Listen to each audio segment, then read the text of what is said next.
नमस्कार। आज की कहानी है भगवान परशुराम की। भगवान परशुराम विष्णु के छठे अवतार हैं। उनके पिता का नाम जमदग्नि तथा माता का नाम रेणुका है। वे अपने 4 बड़े भाइयों तथा माता पिता के साथ गंगा नदी से कुछ दूरी पर अपने आश्रम में रहते थे। भगवान परशुराम के 4 बड़े भाइयों के नाम थे रुक्मवान, सुषेणु, वसु और विश्वावसु। भगवान परशुराम अपने माता पिता के आदेश का अक्षरशः पालन करते थे। माता पिता के प्रति उनकी श्रद्धा अथाह थी। एक दिन की बात है, माता रेणुका हवन पूजन के लिए गंगा तट पर जल लेने गई। जल लेकर लौटते समय उनका ध्यान जल विहार करते राजा चित्ररथ एवं अप्सराओं पर पड़ा। वे इस दृश्य को देखते रह गईं और एक लंबा समय बीत गया। महर्षि जमदग्नि हवन पूजन हेतु बैठे हुए थे और उन्हें देर हो रही थी।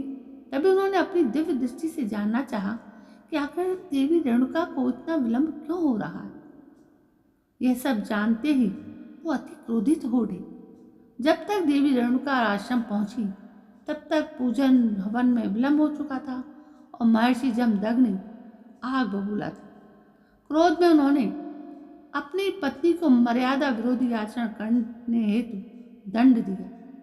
महर्षि जमदग्नि जब माता रेणुका के सभी पुत्र वहां उपस्थित थे, उन्होंने एक एक कर अपने पुत्रों को अपनी माता का वध करने का आदेश दिया। अपने पिता की अवहेलना कर उनके 4 पुत्रों ने माता का वध करने से मना कर दिया। माता की आज्ञा पिता की आज्ञा विमुख होने के कारण महर्षि जमदग्नि ने अपने 4 पुत्रों को विचार शून्य होने का श्राप दे दिया। यह सब भगवान परशुराम देख रहे थे। तभी महर्षि जमदग्नि ने अपने सबसे छोटे पुत्र भगवान परशुराम से माता का वध करने को कहा।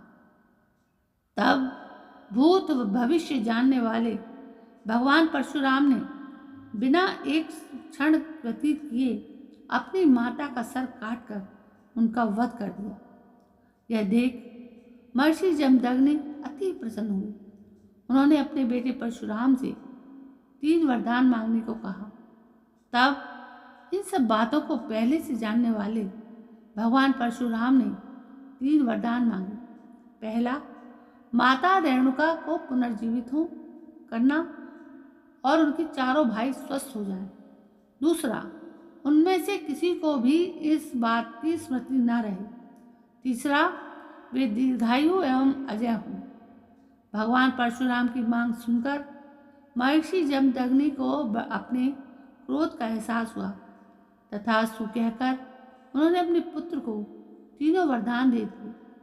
महर्षि जमदग्नि समझ चुके थे कि कोई भी पुत्र ऐसे अपनी माता का वध नहीं कर सकता जब तक वो स्वयं भूत भविष्य जानने वाला ना हो। मन ही मन उन्होंने पुत्र धन रूप में प्राप्त भगवान विष्णु को प्रणाम किया।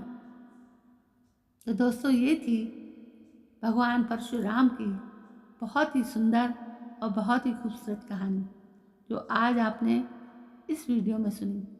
दोस्तों, ऐसी ही अच्छी कहानियाँ मैं आप तक लाती रहती हूँ। यदि आपको ऐसी ही अच्छी कहानियाँ पसंद हैं तो प्लीज़ मुझे कमेंट करके ज़रूर बताएं। और अब मैं अगली कहानी के लिए जब भी आऊँगी तब तक के लिए जय हिंद, वंदे मातरम।